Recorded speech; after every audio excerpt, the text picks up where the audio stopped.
We think that students have a great time. We appreciate their problems. We think overall, most students like to get on with their life.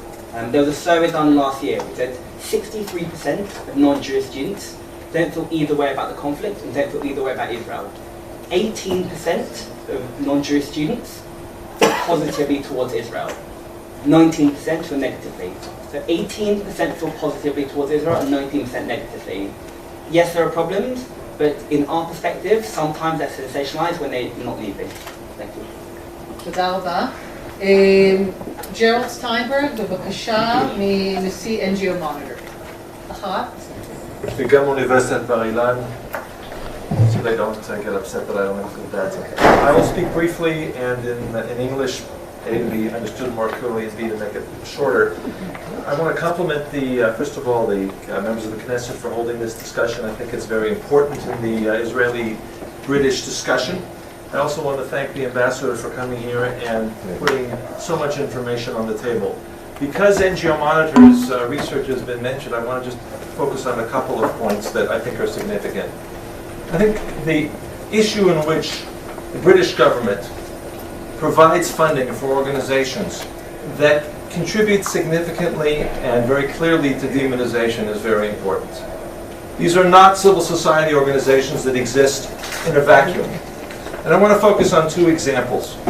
One is an organization called Defense of Children International Palestinian Section, DCIPS, which was funded, the latest information data we have is I think from 2011, funded by the British government for a study which was then very recently quoted by the UK Foreign Office called Children in Military Custody. And I think there's no single example of a form of demonization that creates emotional responses and hostility than allegations of attacks against children. But if we look at the record of the publications of this organization, we do not find professional standards. We do not find the best practices for fact-finding of allegations. We do not find impartial and unbiased evaluators and researchers, but the opposite. So I would say this is an example of a clear example of funding that the British government has provided that needs to be investigated carefully. And what we call the NGO echo chamber is very pronounced here.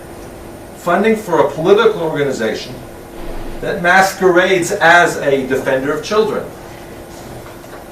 and then becomes the basis for official British government reports, which is now quoted by Amnesty International and by many other NGOs, precisely because it has the imprimatur of the British government. Another example of funding is the £15,000 that was provided to Holy Land Trust. Holy Land Trust is very much involved, very clearly involved in the BDS process. And particularly focusing on church leaders. It was mentioned earlier that the Synod, the British Synod decision to provide recognition to an organization called the Ecumenical Accompaniment Program for Palestinians in Israel, EAPPI. EPPI is very, very active in the BDS movement. Their 77-minute little town of Bethlehem is strictly presenting the Palestinian narrative, uses language of apartheid and war crimes, and yet this organization was also funded by the British government. So I think that we need to look and we need to request that there be greater transparency, greater interaction on these issues. I realize these are not decisions that are generally made at the embassy, and I also know that the ambassador is aware of these issues and has become increasingly aware since he was appointed. These decisions are made in London, but I would hope that they would, that these kinds of discussions would trigger a rethinking of the implications of these types of funding activities by the British government. Thank you. תודה רבה על הצגת הדברים. דוב מימון, בבקשה, מהמכון לתכנון מדיניות עם יהודי. שלום, תודה רבה על ההזדמנות שיש לנו כאן לדון באחד מהנושאים האכן מרכזיים ליהדות אירופה וגם למה שקורה באנגליה, שהוא כאמור פה אחד מהערש של המקום של הערש של המלחמה האינטלקטואלית נגד ישראל. אני לא אחזור על הדברים. אנחנו מאוד מודעים במכון למדיניות העם היהודי לזה שיש מאמצים